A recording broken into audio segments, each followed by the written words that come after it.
about the particulars of the individual cells and stuff like that. So what are we monitoring for? Well, we are monitoring for things that could potentially make us sick. So the things that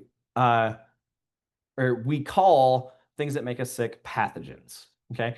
Now there are five major groups of pathogens. We have bacteria, viruses, fungi, protozoans, and multicellular parasites. We've also got another thing that's not really a major class. It's also terrifying. So we're going to spend some time talking about it. And those are called prions. Okay. Now, the first one of these is, of course, going to be bacteria. Now, bacteria are going to be the primary thing that you're going to talk about in microbiology if you take that class. Uh, these are prokaryotic cells. This means that their cells do not have organelles. Okay. So they don't have a membrane-bound nucleus. They don't have membrane-bound centriole or like membrane-bound like rough ERs and all of those kinds of things. Instead, they have their DNA, not found in a nucleus, just kind of spread throughout their entire cell. It's usually centrally located. Their DNA is also very different from ours. Like ours, we have 23 chromosomes that are basically just a big long line. Okay, so we have linear DNA. Bacteria have circular DNA. So all of their genes and stuff like that are found on this single circle. Okay. Well, not single circle. Uh, because sometimes they'll have extra little bits of DNA that are found in other little circles just somewhere else in their cell. We call those plasmids. Okay. Now, one fun thing about bacteria, in addition to the fact that they have this kind of centrally located circular DNA bit and they have these little bits of plasmids, they're also quite small. They're anywhere from a quarter to even a tenth or even smaller of the size of our own cells. So they're quite a bit smaller than us. So say this is a red blood cell. This is about how big your standard bacillus shaped bacteria would be. Okay. So quite a lot smaller. Yeah. Okay. Like around roughly 10 times smaller. Uh, that's a lot. That's a much smaller cell. Uh, makes finding them a little bit harder. Okay. But one fun thing about these cells is also that they have a cell wall. Okay. They have a cell wall made out of this protein called peptidoglycan. Okay. So peptidoglycan is just this special little bit of protein and sugar. Okay. Now, some bacteria will actually have two different cell walls. But now that we have something that is just blatantly different from ours, all of a sudden we now have something that we can target with a drug. Okay. It is very easy to make a drug that will affect a bacterial cell and not our own cells because it has stuff that we don't have. It has a cell wall. We can make a drug that affects their ability to make their cell wall. Will that make us sick? No. Why? Because we don't have a cell wall. So that drug will not affect our cells at all. Okay? Which means it's pretty easy to treat infections caused, or it can be easy to treat infections caused by bacteria. Not always, but it can be. Now, we have three different types or three different shapes of bacterial cells. We've got this one up here, which is a rod-shaped cell that we would call a bacillus. Another very common shape is this a circle that we'd call a coccus. And then there are others that are larger, and they're these kind of spiral-shaped cells that we're going to call a spirilla, okay, or a spirillum. Uh, Oftentimes, the name of the bacteria will include the shape of the cell. A good example of this is Streptococcus. Okay, so strep throat is caused by Streptococcus pyogenes. So Streptococcus. Coccus tells us that it is a spherical shaped cell. Strep tells us that or strepto tells us that those circles are actually going to grow in a chain. Okay, so Streptococcus, the bacteria that causes strep throat, Streptococcus pyogenes, is a chain of these little ball-shaped cells, and that's what makes us sick. Okay. Another good example of a bacteria that can make us sick is Clostridium tetani. Clostridium tetani would look kind of like this, and it causes tetanus. Now, strep throat doesn't, the bacteria that causes strep throat isn't necessarily making us sick because of any toxins or anything like that that it's secreting. That is not the case for Clostridium tetani. It is releasing a toxin into our blood, and it's the toxin that is going to cause the muscle tetany. So it causes our muscles to contract. Now, uh, I'm going to show you a painting. Oh, that's not it. I'm going to show you a painting of someone that is dying of tetanus. It's a very, oh, what? Where'd it go? There it is. This is a very famous painting. Uh, and it is made of a soldier that is dying from tetanus. However, I said dying. He is not dead in this picture. He would not expire for another hour or so. Um, to put that in perspective, what you're seeing right here is every single skeletal muscle he has is contracting as hard as it possibly can. If you've ever had a muscle cramps aren't fun. They're terrible, right? They're just awful. And they usually happen in one place. This is a muscle cramp that is happening in the entire body for minutes or hours on end. Does that sound fun?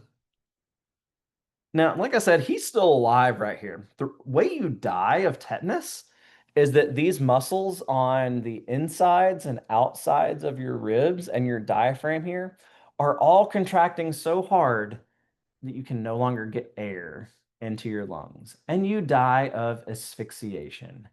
You cannot breathe because all of the muscles that are doing this are contracted so hard. So your entire body is having a muscle cramp so hard that you can't breathe. And that's how you die. Does that sound fun? That sounds like about the most, that's a pretty excruciating way to die, right? Do you know how you can prevent this? You get a shot every decade. The tetanus vaccine only has to be given about once every 10 years, and it prevents this. So, should you get the Clostridium tetani bacteria into your body, that you don't have this toxin running through there that causes you to die like this. Because the best part is that if you get it, even now in today's modern world, there's still like a 30% chance that this happens to you. And this is in today's modern world where we think we're kind of bulletproof to stuff like this. So you have to vaccinate every 10 years? Uh-huh. If you don't, there's more likely you will. Well, no, it's not more than likely that this will happen. It's just, it's a possibility. But if you have gotten the vaccine, it's a roughly 0% chance that this happens. 0.00001%. If you've gotten your tetanus vaccine, this will not happen to you. And that happens only when you get cut by rotten metal, right? No, it happened. So that's the fun bit. Actually, that's also the terrifying part. So the way you get tetanus is indeed by getting cut by, or getting bacteria into a cut. Okay. But importantly, it's not just live bacteria. The Clostridium tetani bacteria is an example of a bacteria that produces what we call an endospore. Okay, so when this bacteria gets put into a really dry, terrible environment, it's like, you know what? Instead of trying to survive right now, and I may not, instead, I'm just going to go to sleep. So it gets rid of all of the water inside its cell membranes, and it basically makes a little cap around itself. And because there's no water, nothing is really moving inside the cell. And because of that, it is now resistant to heat. It is resistant to uh, radiation. It's resistant to a lot of things. Is it like the water bears? Does it act like It's tougher than that. Really? Yeah. Like it is basically immortal. To get rid of it, you literally have to break down all of its components, which requires like it has to be incinerated. So like I don't know, 800 degrees C. You can literally send them into outer freaking space, like outside of the space shuttle, outside of all of the nuclear or all of this radiation shielding and stuff like that, that is in our like space station and all that. Send them out there, into the vacuum of space, pull them back in, put them on a plate where it's wet and there's food, and they'll grow. It's terrifying. Okay. Bacteria. But the reason that's so scary and the reason people talk about it is on like pieces of metal, like old rotten, like what you call rotten, like rusted metal. Yeah. Rusted metal has lots and lots and lots of surface area. So things like sand and endospores of bacteria can get stuck on there. So it's got a lot of surface area, so things can just get like caught and wedged in it. And then when it cuts you, you're then taking that bacteria from outside and then giving it a place, or like those endospores, and giving them a place that is warm, wet, and there's food. So that basically turns them back on and they'll start to grow. And that's when it can then make you sick. Because when those things start to grow, they will then release a toxin or a damaging enzyme. In this case, it's a toxin that causes all of the muscle tetany and causes all those problems. So that's why these things can be so frightening. But now, here's the one good thing about bacteria. You know how I mentioned before that your gut has more bacterial cells in it than you do human cells in your entire body? The vast majority of bacteria are completely harmless. Most of them could not hurt you if they tried. There are only a very small handful of them that can hurt you at all, even under very good conditions. Some bacteria will only hurt you if you are already sick, for instance, or if you get just a massive dose of them because you do something stupid. Okay. Others, though, it doesn't take very much at all. Others are going to be like that Clostridium tetani, where it really only takes a couple of cells into a particular place that they can make you so sick that you could eventually die from tetanus. So yeah, fun stuff. And by fun, I mean utterly terrifying. Especially when you consider the fact that some of those spores could have lasted for literally thousands of years in that soil. But if you get, like, for example, if you get tetanus and you get vaccinated, will it kill it? Or it'll No. be too late? It might be too late. That's why we need to get vaccinated beforehand. Now, that is typically going to be one of the best, or one of our big lines of defense. So say you do get cut by something really badly or something like that, they will give you a tetanus shot just in case, because the getting your body's systems ready to fight the toxin or to fight the bacteria is still going to be our best bet for getting rid of it should it come into play. Just because it is very hard to treat. There are some bacteria that are, or some diseases that are very hard for us to treat.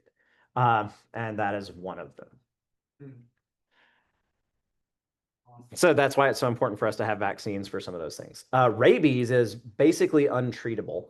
There are only 2 or 3 people a year that get rabies and survive. It is incredibly rare to survive getting rabies. Rabies is actually caused by a virus.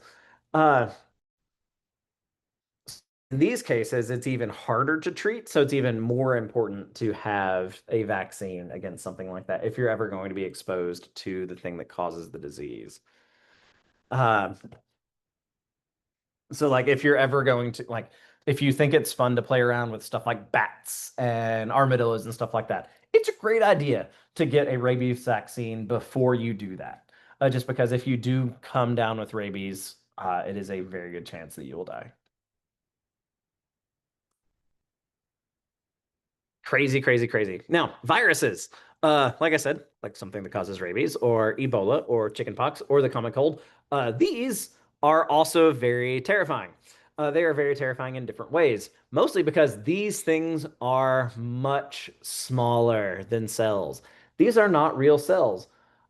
All a virus is basically going to be a piece of RNA or DNA that is wrapped in a protein shell. So we have a capsid protein around some bit of genetic material.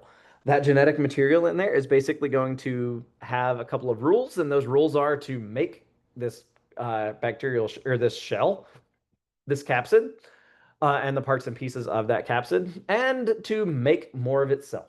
These are selfish elements. They want to make more of themselves. That is their entire job. And that's what all of this RNA and DNA in here are trying to do.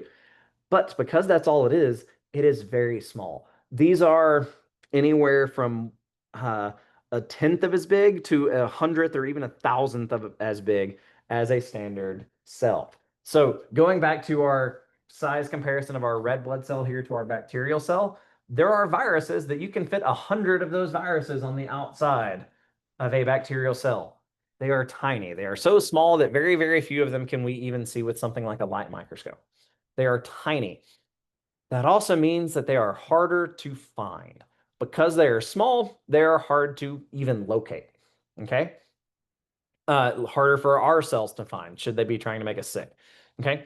However, they also have to utilize your cell's machinery to replicate themselves. So once they get entry to one of your cells, the only way that they can replicate is by using your own cell's machinery against it. It uses your proteins to make more DNAs. It uses your proteins to make the protein caps and stuff like that. Which also means that if you want to fight that process, you have to fight your body's own ability to make proteins and make DNA, which is not good. Okay, that makes fighting these things incredibly, incredibly difficult. Fighting a viral infection once it has started is very, very hard. It is far, far easier to stop the infection from occurring. Okay, this is why viruses are, or not virus, why viruses. This is why vaccines are so potent of a tool in the case of particularly viral diseases like your COVIDs, like your flus, like your chicken poxes. Because once those things have started, oftentimes all you can do as a healthcare provider is treat the symptoms. You can't stop the viral processes from doing what the viral processes are going to do. All you can do is help the body recover from the symptoms and help it do all of the fighting that it can. And just let the body do its job and let all of the white blood cells and all of the other stuff do its job to try and take care of it. Just because they're so, so very difficult to fight against. That's why having access to good vaccines is such a potent tool in these circumstances. Like, one big common drug for treating viral infections once they've started is Tamiflu. So, like, say you've been infected with the flu virus, you can take Tamiflu and you can lessen your symptoms, like the severity of your symptoms, and you can usually clear the virus a couple days earlier, okay, or a few days earlier if you catch it within the first 48 hours. If you take Tamiflu and you do not have an active viral infection, it can make you so sick that you need to go to the hospital and stay there for a few days. It can actually kill you in really extreme circumstances because it's trying to stop the same types of processes that your cells are trying to do on their own. So, uh, and that is one of the best things that we have for fighting an active viral infection. That's why it's so important for vaccines in these cases. Um, just because it's so much easier to treat them before they happen and to prevent our cells from getting sick in the first place. All right. Now, another big class of things that can make us sick are fungi. This is going to be anything from like molds, yeasts, various things. Uh, Unfortunately, or fortunately for us, fungi produce cell walls. They have a different type of material that makes up their cell wall. Uh, and it's not something that we make, which means, guess what? We can treat it. It's actually fairly easy to treat fungal diseases because we basically just hit them with a chemical that attacks the cell wall, and that's usually enough to take care of it in a lot of cases. Okay. Unfortunately, things or like fungi, whenever they attack us with things that break down proteins. What are we made out of? Cells that make proteins. So if you start breaking down proteins, you're going to hurt us fairly quickly. Okay. They're proteolytic enzymes that the fungi are producing, tend to cause a bunch of inflammation, which also causes a lot of redness, swelling, pain, or all of that stuff is, of course, inflammation. So these things tend to not be very fun whenever we have them. They also tend to be quite localized. Uh, But whenever we do have localized fungal infections, you can usually see this in terms of inflammation, particularly painful inflammation in a lot of cases. One very common place for fungal infections to occur is actually in the breast tissues of lactating mothers. It's very common for them to get yeast infections or fungal infections inside their milk ducts. So basically, the fungi work their way in, and we have kind of an infection in there. We call that mastitis, and it is incredibly painful for those folks when it happens, because not only are they producing all of this milk and stuff behind there that's going to cause all this swelling in all of their milk ducts, but now they're also going to have all of this inflammation and stuff because of the breakdown from all of these proteolytic enzymes and stuff that these fungi are making. It is not fun at all. My wife actually sparked. My wife ended up having a 104-degree fever during one of her bouts of mastitis. Uh, it was bad. And like you could tell, like, because it was actually just on one side of one of her breasts. It was truly just like this side, everything looked fine. This side was ruby red and literally hot to the touch. It was very, very, very bad. Poor, but she worked. She went to work that day, man. Yes. Like she like literally went to work that day and like got her treatment because she's a badass. That's why. Like she's like, yeah, it's fine. It's better than a migraine. It's like that's her bar. It's like as long as it's not as bad as her migraines, which are debilitating, she's like, yeah, it's fine. Her post-surgery pain, that's how she compared it to. It's like, oh, it still wasn't as bad as my migraines are. Jesus Christ, woman. Another big common one on these is yeast infections and stuff like that. Ringworm, yeast infections. Here we have protists. Protists are weird. Protozoan, or like, so the kingdom protista is what you may hear this sometimes called as, or at least you would have in years past. That basically used to be our trash can taxa. If it's where we put stuff that was single-celled, that wasn't a bacteria, uh, because it was a prokaryotic cell or a eukaryotic cell rather. So it has a nucleus, it has organelles, has extracellular proteins and stuff like that. Uh, but it's single celled. But some of them act kind of like plants. Some of them act kind of like animals. Some act kind of like animals that can do photosynthesis. They're single celled. Uh, they're bizarre. Basically, if it didn't fit one of our better categories, we just said, oh, it's a protist and just kind of threw it over there. Now we've done a better job of kind of distinguishing these things by various groups and various types of things. But there are lots of different types of protists. They are incredibly, incredibly diverse. So uh, they're very weird. They do not have cell walls, but they are incredibly strange. Like I said, some of them have chloroplasts, while at the same time, while they may have a chloroplast inside their cell, they may actually have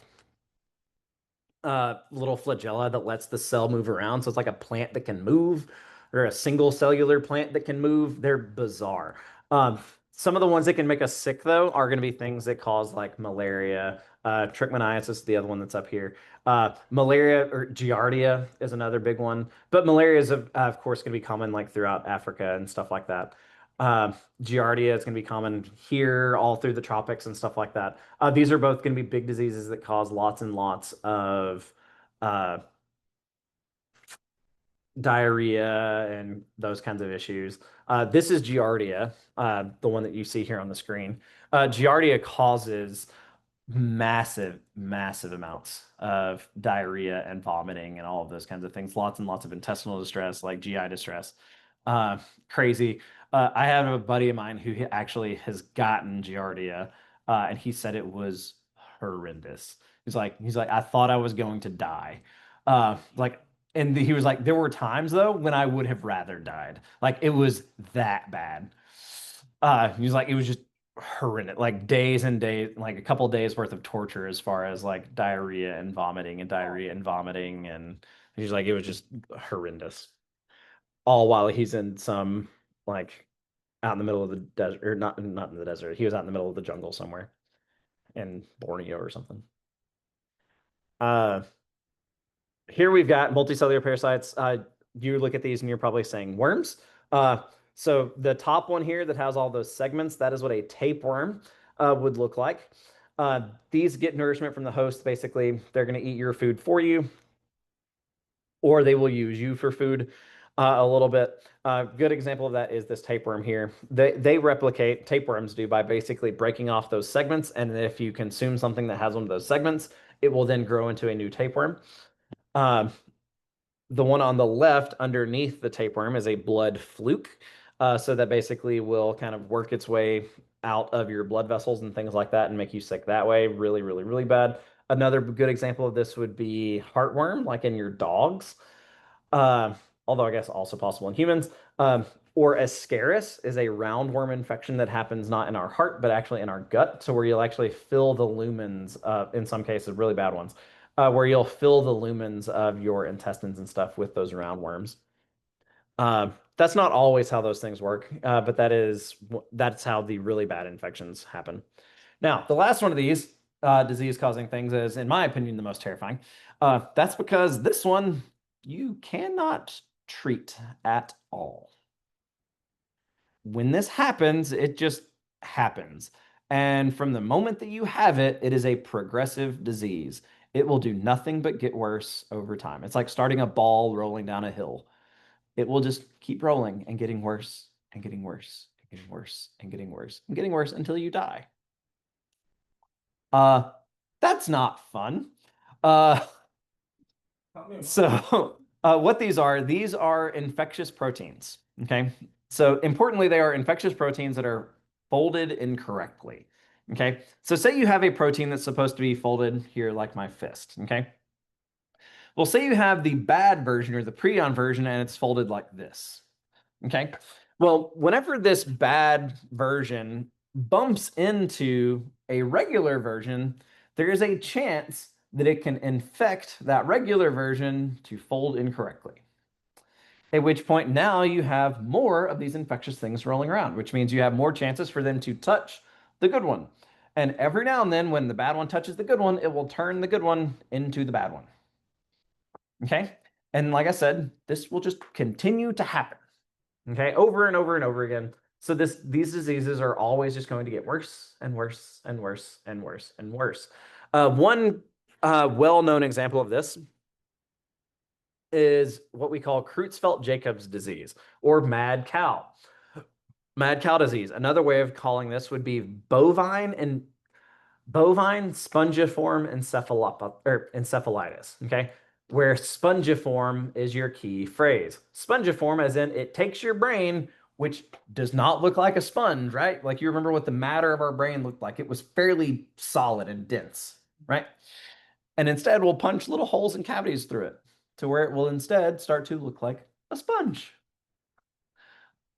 And as that happens, what do you think is going to happen to your cognitive abilities? They're going to go down and down and down and down. So you go mad, thus mad cow disease. Okay, so you go crazy. Or like it makes you go mad. It basically slows down your thought processes and your decision making and all these kinds of things. So you basically slowly go mad.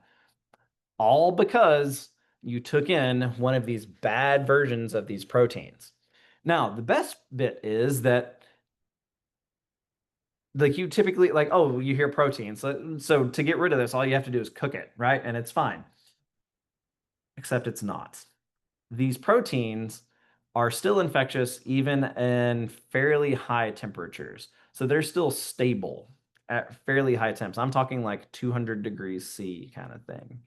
So you have to cook them far above a normal temperature for food consumption in order to get rid of them, like to the point where you basically have to incinerate the food to where it's no longer edible in order to get rid of them, which means the only way to stop the spread is by making sure that you are not eating infected or contaminated meat.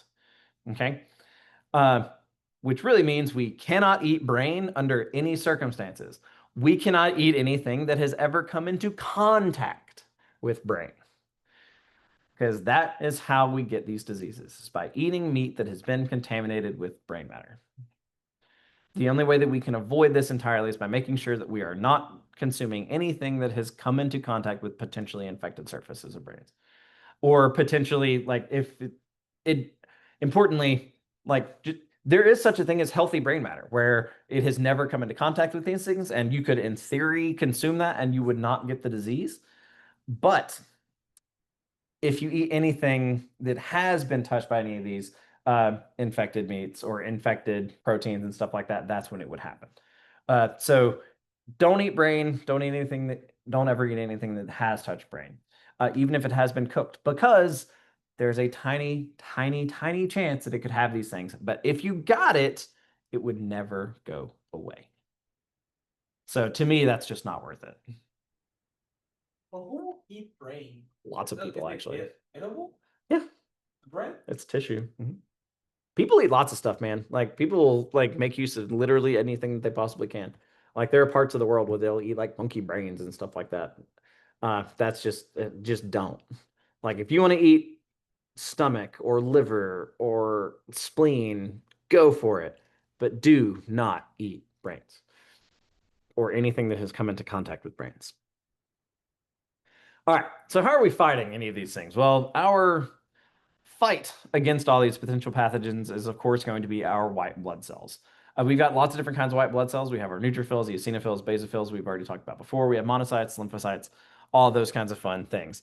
Okay. Now, we're going to store all of those fun white blood cells, of course, in our lymphoid structures, right? Like our lymph nodes, all of that kind of fun stuff, our spleen, our tonsils. That's where we're going to be holding on to and housing all of these sorts of T and B lymphocytes. We also know that we're circulating lots of neutrophils and basophils and stuff like that in our blood, right? Now, we also are going to be storing or using lots of different types of immune cells within our various tissues. So here we have a lung. We've got macrophages that are going to be living in our lungs. We've got dendritic cells that live in our skin. We have mast cells, which help us cause inflammation. And those are going to live in various connective tissues found really everywhere, whether it's in our skin and our muscles. So anywhere we have connective tissue, we've got access to some mast cells. But neutrophils, lymphocytes, monocytes, eosinophils, basophils, those all live in our blood. We've also got all of those T lymphocytes and B lymphocytes and stuff like that living inside of our lymphoid organs. Okay. So tonsils, all of that kind of fun stuff, lymph nodes. All of these cells have ways of talking to one another. If one of your cells gets sick, it needs to be able to tell your other cells. If we find something with a B cell or a T cell, or even a macrophage or something like that, we need to be able to tell the other cells that this has happened.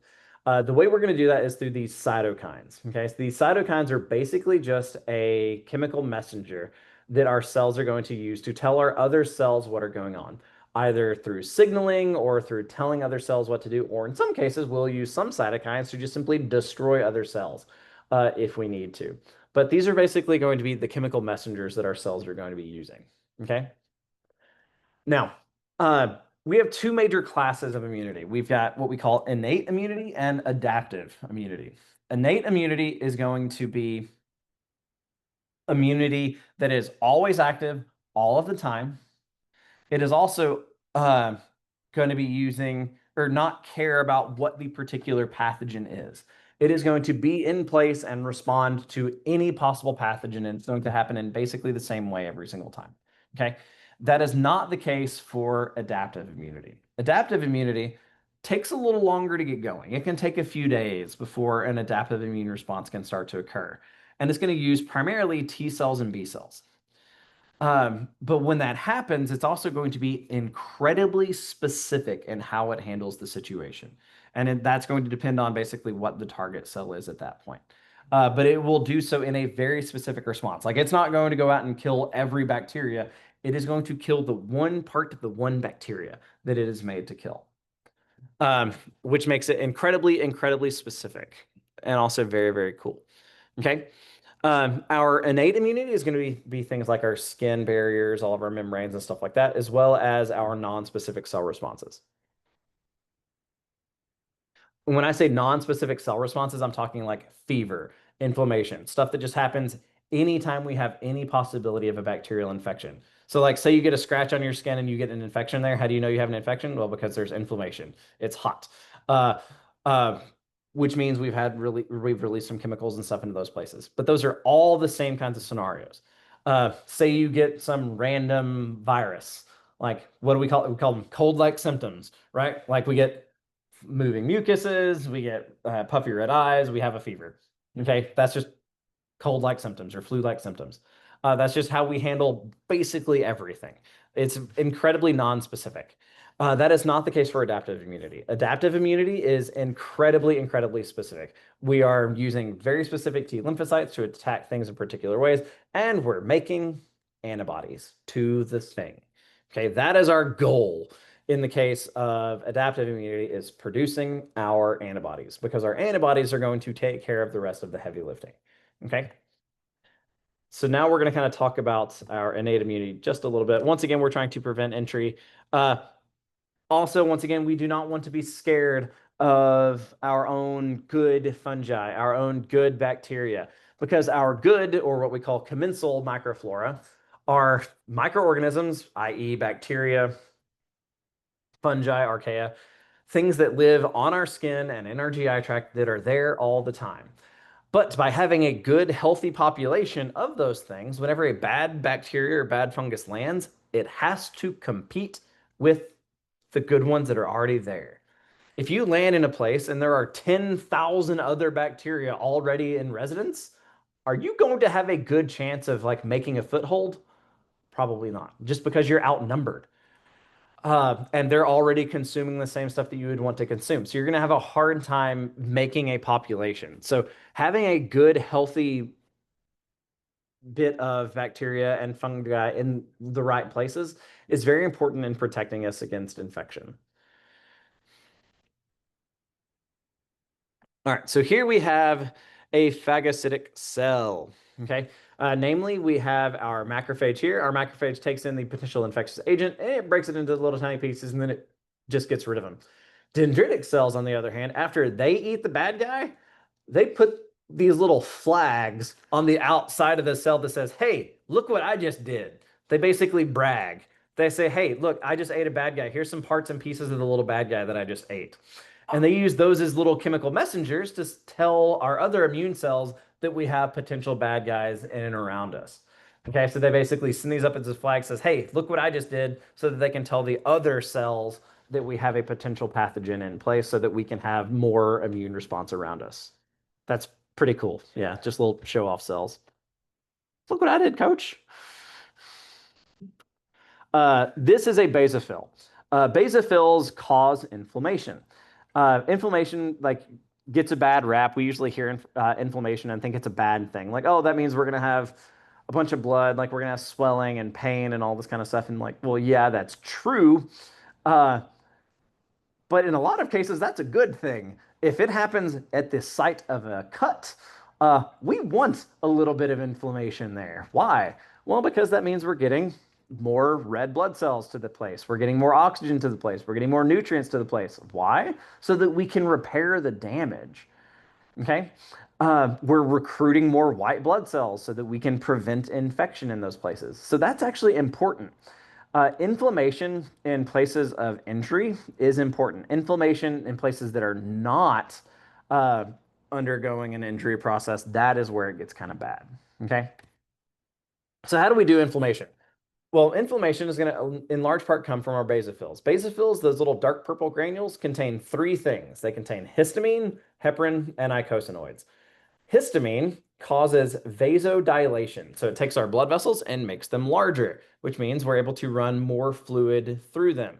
However, it also increases their permeability, which means more fluid is going to leave the blood vessels. Okay, it's also going to make it easier for things like cells and stuff like that to leave the blood vessels in those capillaries.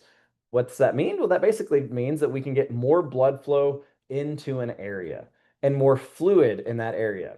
This is going to cause swelling. Okay. Now, heparin is going to come in here and it's going to act as an anticoagulant. This means that we're not going to cause clots. We're having more blood come in and we don't want that blood to get stuck here. Okay. So we're going to use the heparin here to act as an anticoagulant to keep that blood from getting stuck in these particular places. And then we're going to release these eicosanoids. Eicosanoids are basically going to increase inflammation, which are essentially just building on all of this. Okay.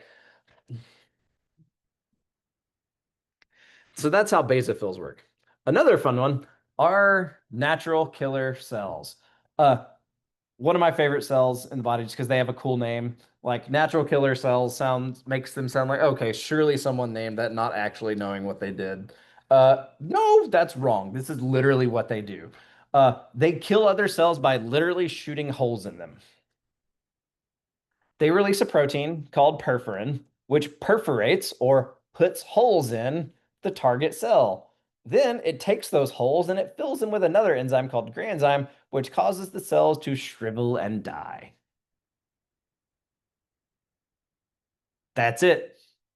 It shoots a hole in the cell so the cell shrivels and dies. That is cool as hell. Okay? It's out here, it's basically hunting bad cells. Like unhealthy cells or unwanted cells, i.e., like potential pathogen, and it literally shoots holes in them. Okay? That's pretty cool. We also have eosinophils. Eosinophils, remember, are those white blood cells that have those red granules. Those red granules are chemicals that are cytotoxic or cellular toxic to the cells of parasitic worms. Okay, so if someone has a parasitic worm infection, they'll typically be seen in the terms of a really high number of eosinophils in their blood. Now, one fun thing about these eosinophils is that, or at least about parasitic worms, it was very, very, very common for us to have parasitic worm infections for a long time. Most animals have some, or like it's very common for them to have parasitic worm infections at some point in their lives. So because of that, we have this special set of cells that help us take care of that. But these parasitic cells, or these parasitic worms, we now that we live in fairly clean conditions, don't really have them much anymore. Like I've never had a parasitic worm infection, and I've been some places and done some stuff that I could have gotten worms, and I just never have. Okay. Uh, so why do I have my eosinophils? Well, my eosinophils are there just in case, right? Yeah. Well, some people produce too many eosinophils. And because they're producing too many eosinophils, those eosinophils get bored if they don't have something to target. They don't have parasitic worm infections, but also we have all these eosinophils. So those eosinophils start to attack random stuff, like in your capillary beds, or say you inhale some pollen, and these cells are like, hey, that's not pollen, that's a parasitic worm. And they start to attack it just the same way they would if it was a parasitic worm. And then whenever they do so, this calls in all these basophils to start doing all of their uh, inflammation and stuff. And this is happening in your nose and in your throat and in your eyes and stuff like this. This is one of the ways that some people have their types or their particular uh, seasonal allergies. And this is one of the cells that is the cell that is primarily responsible for their seasonal allergies. This happened to a buddy of mine, really, really bad. He had debilitating seasonal allergies, like to the point where it was difficult for him to go outside during various times of year. And he's a field biologist, like chases snakes and stuff all the time, all over the world. So you can imagine that that would be problematic Yeah. for someone like that. Oh, man. Well, he was on a field trip in South Africa, like during his dissertation. So when he was studying to get his doctorate, and he ate some food at a questionable cart on the streets in South Africa. And he got an Ascaris infection. He got a roundworm infection in his gut from the food he ate. But he didn't really notice it because you and I can have really low levels of these kinds of infections and not really notice them. Like, unless it's actively making you sick, you may not notice if you have a healthy immune system because we've got these eosinophils that they can just kind of keep everything down level wise where you just don't even know it's there. And he doesn't know that he has it. He gets back to the States and it's hay fever season when he gets back. Like he comes back in the height of fall. and nothing happens. He's walking around, he's doing all of his road cruising, all this kind of stuff, and he's not getting sick. He's not having any of his allergic reactions to anything. He's like, what's going on? And then he finds a dead worm in the toilet. He's not having his seasonal allergies because he has a parasitic worm infection. And now his eosinophils aren't bored. They have stuff to do. So all of a sudden, his debilitating seasonal allergies are gone. Interesting. Guess what? He still has that Ascaris infection. He has never gotten rid of it. He chooses to keep his worm infection in his gut so that he doesn't have allergies. We're talking 15 or 20 years at this point. Yo. Also, he doesn't have to deal with his allergies anymore. And the best part is when he met his wife also had debilitating seasonal allergies. I saw her have allergic reactions to stuff, and it was awful. Like I felt so bad for her. Like whenever she would have like some of her reactions to things, she went out and like got from her doctor an Ascaris infection. He gave her, her physician gave her an infection of worms. And now, guess what? She doesn't have debilitating seasonal allergies anymore. She still has some, like, she's still allergic to some things. I'm not saying that. But I mean, her seasonal allergies, so like responses to pollens and all this kind of stuff. So yeah, fun times. Now, one of the things, or one of our big chemicals that we can secrete in response to something like a virus is this chemical called interferon. When a cell gets sick, they like to tell other cells. So this is an example of one of those cytokines. Okay, one of those cytokines is interferon alpha and beta. Okay, these are basically going to tell other cells, be like, hey guys, I'm sick. Hey, I'm sick. Go away. Stay away. I'm bad. Okay, leave me alone. Okay, or there's bad guys around. Whenever they do that, they release this interferon, and it basically tells our normal cells, like, hey, don't get sick. Okay, so it's going to interfere with viral replication in our normal cells, making it harder for our normal cells to get infected with the virus, or once they, if they do get infected with the virus, makes it a little harder for the virus to replicate. They also tell our natural killer cells to kill the bad cells. Okay, it tells our natural killer cells to cause apoptosis to the bad sick cells. Okay, essentially the sick cells say, hey, guys, stay safe, stay safe. Hey, it's time. And they commit seppuku, basically by using the natural killer cells.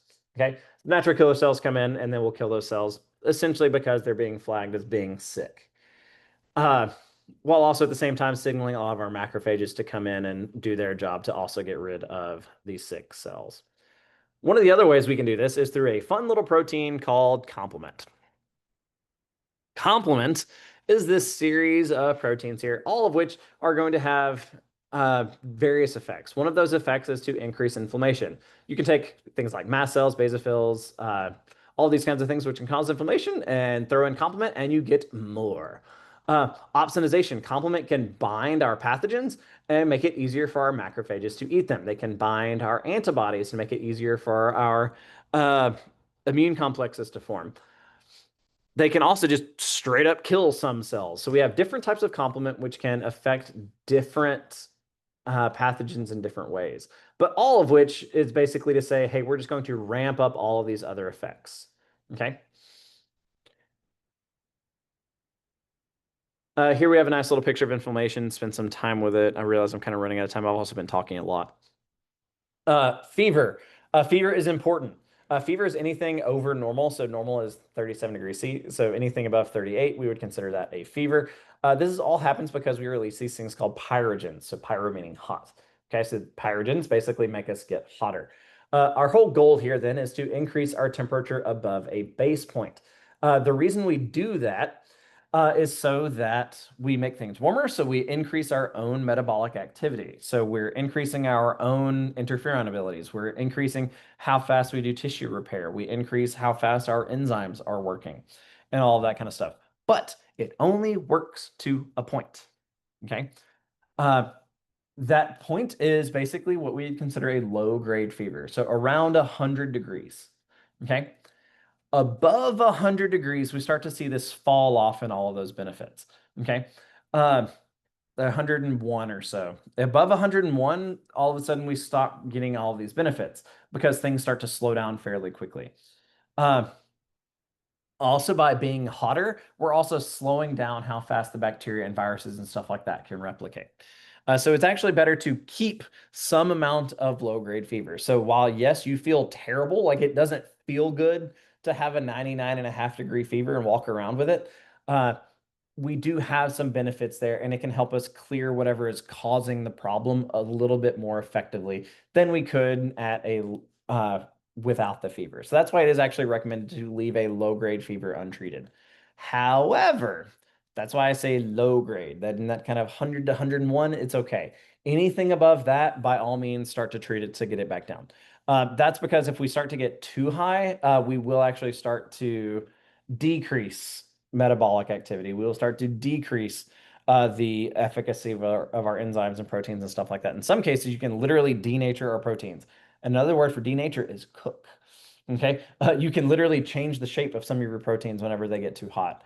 So we don't want that. And anything above like 104 starts to actually get dangerous to the point where you can start to run into seizures and stuff like that once you get into that 106 range and stuff like that. Like in a hospital setting or a clinical setting, if someone comes in and they have a 105-degree fever, it is not uncommon for them to get thrown into an ice bath. Like literally dunking them into ice water or taking their fluids, which you're giving them because they're probably dehydrated if they're having a fever that's that high. And they're literally going to be running their fluids through ice water before they pump them into the patient. So they're pumping in cold water into the patient to bring their temperatures down so that we don't run into brain issues and stuff like that, which can be common in those really, really high fever situations. All right, now adaptive immunity. Adaptive immunity is super fun. Okay. This is where our T lymphocytes and B lymphocytes come into play. Uh, all of this is going to rely on a specific antigen. On the outsides of our T cells and our B cells, we're going to have receptors that are going to respond to a particular part of a particular antigen or a particular part of a particular pathogen, i.e., an antigen. Okay.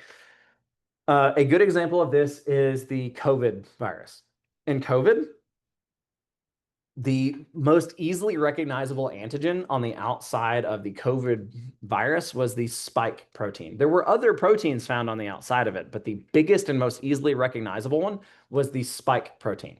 That is also because that is what the cells were using to attach to our cells, was via that spike protein, which means if it changed too much, they may not be able to bind us at all.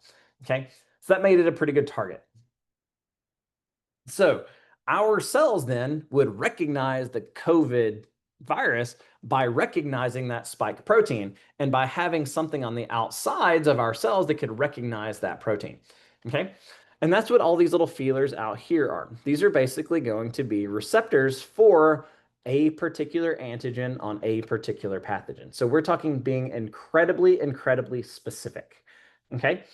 Now, earlier we talked about how one of our cells, when they get sick, they tend to put that, or they send a signal out that says, hey, I'm sick. Or we have that dendritic cell, how it would eat a bad guy and then put pieces of the bad guy out on its outside. Well, whenever they're doing that, they're doing what we call antigen presentation. Okay, they are presenting the antigen or a portion of the virus or the bacteria on the outsides of the cell. Whenever they do that, they are doing that to signal our T cells here. Okay. Now, our T cells, we have two different types. We have what we call helper T cells and we have cytotoxic T cells. If our cytotoxic T cell finds the thing to which it can bind, it kills it. Okay. It destroys the cell that it can bind to. So, say it is a cytotoxic T cell for the spike protein on the COVID cell or COVID virus. When it binds, it would then kill that thing. Okay. Helper T cells, on the other hand, do two things. They were actually three things. They release three different cytokines. three different molecules that cause three different activities. One of them is that it makes more of itself. When it finds the thing that it can bind to, it makes a chemical that says, hey, let's make more of me. Okay? So it essentially signals itself to replicate and make more of itself. So we have more things that can recognize, in this case, the spike protein. Does that make sense? Mhm. Now, the other things that it's going to do is it's going to release another chemical molecule to tell our cytotoxic T cells what's going on. So it tells our killer T cells to go attack the thing. Okay? It also is going to release a chemical over here to our B cells to tell our B cells to make antibodies. Okay? Which means for adaptive immunity, this helper T cell is incredibly, incredibly important. Another word for helper T cell would be our T4 lymphocyte. This is sort of the linchpin behind both antibody response and having our cytotoxic T cells start to take care of stuff. But neither antibodies nor cytotoxic T cell activity will work without helper T cells. Okay? The AIDS virus or the HIV virus attacks helper T cells. And it kills off these helper T cells. So the way that folks that have HIV run into problems is that they don't have these helper T cells, which means this sort of learned immune response does not work. So little tiny viruses, like it could be a common cold that they were exposed to when they were 8 years old. They haven't been able to get close to getting sick by this virus for years and years and years and years and years. All of a sudden they can get exposed to it and they can no longer signal enough of their B cells to get enough antibodies going that it makes them sick and they die. Because this little guy right here doesn't work. Fun, fun times. But once again, we are relying on a single antigen.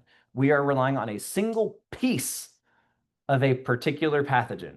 It could be a single piece of a cell wall of a particular bacteria or a particular fungus or a particular virus, or even the toxins that those bacteria produce. So whenever we get, say, a vaccine for uh, tetanus, like we were talking about before, we're actually not getting vaccinated against the bacteria in some cases. In this particular case, we're not being vaccinated against the bacteria. We're being vaccinated against the toxin that the bacteria could produce because that's what we're worried about. Okay? Because that's what would actually cause the tetanus in our muscles and stuff like that, which is fun. So, like I said, this is basically just going to be a signaling molecule that is on the outside of the cells. But these are also going to be what we're targeting with our antibodies. So we could have a single pathogen that could have 4 different antibodies or more be able to attach to the thing because we have all these different possible molecules on the outside. So here we have our helper T cells, like I said, our T4 lymphocytes. Here we have our T8 lymphocytes, so our cytotoxic T cells. They're going to be a little different on their outside. But also, we're going to see very similar structures or similar types of binding affinity on the outsides of our memory B cells. That's what this guy is. Okay. This is our B lymphocyte. So this is going to be the one that's actually monitoring for its stuff. When an antigen binds here on the outside of our B lymphocyte, it will then cause this cell to make more memory B cells, which is what this is, so that we can keep track of what's going on. But also tell us to make a bunch of plasma cells to make our antibodies. But a lot of this is going to rely on those antigen presenting cells. So cell gets sick and then it puts the thing out on the outside. Or we have another cell and we'll just present the foreign antigen on the outside. It says, hey, look what I found. Look what I found, guys. Hey, look what I found. To signal all of those immune cells to keep an eye out for this thing. Okay.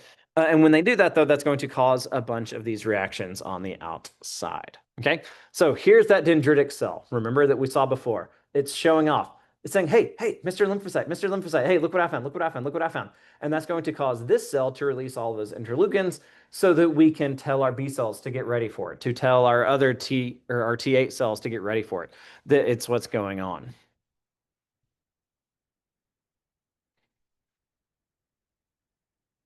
But all of this is trying to get us to these next couple phases. Okay, so we're trying to activate the lymphocytes in terms of, hey, we're recognizing the antigen, and then that we're going to replicate so that we can do a better job of recognizing that antigen more quickly. That is our goal here.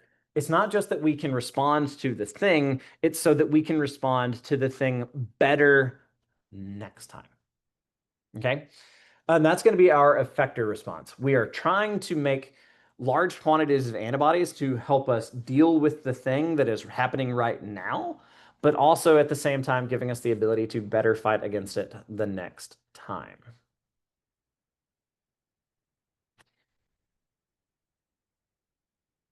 So there's some cool bits in here about positive and negative selection within the thymus, which is what's happening with our T cells and happening with our T cells.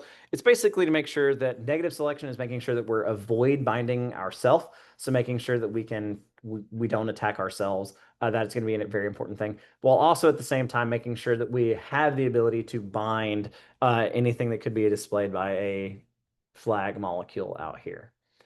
So this would be positive selection, making sure that we can bind stuff that has the major hit, like those flag molecules, while also at the same time not killing ourselves, because that would also be bad. We don't want to kill ourselves. That's more about T cells. All right, now here's B cells. Once again, B cells are going to be the ones that are going to be producing these antibodies. Whenever they do this, they're either going to do it through an activated T lymphocyte, so a helper T cell can signal our B cells to do this, or we can just simply have the antigen find a B cell in the first place, at which point it's going to do two things. It's going to make more of itself so that we make a whole bunch of these memory B cells, and then we're going to also produce a bunch of these plasma cells, which make the antibodies. And the antibodies are going to help us clear out the pathogen in several different ways. That's going to kind of come up in the next slide. But importantly, by making more memory B cells, we can distribute more cells over more places. So now we can store a handful of these B cells, for instance, in every single lymph node, which means it is far, far more likely for us to recognize the pathogen the next time. Okay. A good example of this would be like, okay, this would be like your neighbor saying, hey, there's a porch pirate in the neighborhood. Like we're having someone that's around, like grabbing packages off of porches or something like that. Okay. Or even like, hey, like there's someone that's been breaking into houses in the neighborhood. That's what's happening here. It's a little bit of information, but not that great. It's going to be hard to recognize the particular thing. So you're like, oh, I understand that. So you're going to be better about locking your door, all of that kind of fun stuff. This, the helper T cell, is basically a measure of saying, hey, there is someone breaking into houses. This is what they look like. This is what car they drive. Well, you're going to be far more likely to recognize that in that particular case, right? Because now you have a better idea of what you're looking for. You're going to do a better job of finding it should that thing occur. Should you see the red blah blah blah blah blah blah blah car driving down the street driven by this same person, right? You're going to recognize that a lot better, so you're more likely to get a good response. Okay. So that's what happens after we've made all of those memory B cells. All right, this is what an antibody looks like. So antibodies are going to be composed of a big heavy chain here, and then we have a light chain down here, and they're going to be held together via these what we call disulfide bonds. So basically sulfur to sulfur bonds here. Okay. All antibodies are going to look the same from this point down. From the bottom half of the Y down, it's all going to look the same. Only on the outer edge of the Y are they going to look any different. But when I say different, they are going to be incredibly different. This region is very, very variable. So much so that you'll sometimes see it called the hypervariable region because it is incredibly different from one antibody to the next. And that is so that it can make a very different antigen binding site on each different antibody. Like this one, they're always going to be the same on both the left and right arms, but that was for this antibody. We could have another antibody over here that would respond to a very different antigen, at which point its appearance is going to be very different out on the edges of those arms. So it can bind something that's very, very different. And we have thousands of different antibodies that we can produce, okay? All so that they can bind to different antigens. But what are we doing if we bind them, okay? One of the things that we can do with antibodies is just simply neutralize the thing by covering up all of its binding spots. So say this is a virus and it needs this protein to help it get access to our cells. Well, if we cover all of those up with the antibodies, it can't get access to our cells, which means can this make us sick? Nope. So this is basically doesn't do anything at that point. The same thing goes for agglutination. So here we can use the antibodies to stick the pathogens all together and make them form a clump. Well, that clump then gets eaten up by a bunch of macrophages. We can also take things like these toxins, which could be potentially soluble particles, and then stick them all together where all of a sudden they can't float around anymore. So if the toxins get stuck in one place, they're not going to be able to cause damage to the tissues. We're just going to stick them all together into, once again, a clump and let a macrophage come through and vacuum that up whenever convenient. We can also use it to bind complement. We can also use it to activate our natural killer cells. So we basically make our natural killer cells very, very angry. So they just come through and they start machine gunning all of the sick cells. And they do it very, very, very quickly. We've got 5 different kinds of antibodies: IgM, IgA, IgD, and IgE. These are all going to be found kind of in different places and do different things. IgM is huge. It has a pentamer structure. So it is 5 of those Y shapes kind of in a circle. Okay, so instead of just being one Y shape, instead it's 5 of them all stuck together, which guess what? Is really, really good at making clumps. Why? Because it can bind 10 different pathogens at the same time. So one antibody is basically a self-made clump. Okay, so these are really, really good at doing agglutination. Let's see. IgA is our dimer. So IgA looks like this, where we basically have a Y facing a Y. One fun bit with all of these, though, is that many of these can get turned into another one. IgG is by far the most common because IgG looks like this. Okay, so we can very easily turn IgG into IgM or turn it into IgA. We can also turn it into IgD or IgE. Okay, so IgG is our most common, but we call that idea class switching. And then finally, we have immunologic memory, where the first time that we get exposed to something, it can take us a few days to respond to it. And by respond, I mean to produce antibodies to allow us to fight against the thing. But the second time, we will produce more antibodies than the first time. We respond harder. Okay. The first time your house gets broken into, you're like, well, crap, that's bad. The second time, you're ready for them and you pull a Kevin McAllister. Okay. And you make their life a living hell. Okay. That's essentially what's happening here in that secondary response. We respond much harder, much faster. And in many cases, you don't even recognize that this has happened because this is happening so fast that the pathogen hasn't actually had enough time to have any effect on your cells, so it hasn't made you sick at all. This is what we try and get to happen with our vaccines. Why? Because we get rid of this first part. Yeah. So we give the vaccine, so we do this part first before we've ever even been exposed to the actual pathogen. So that when we do get exposed, we get this really harsh response the second time, and hopefully we don't end up getting sick at all.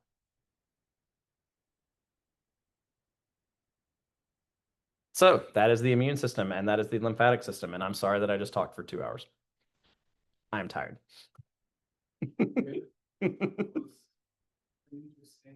Yeah, this is a really fun chapter. I enjoy learning about this stuff. There's some really cool stuff in here.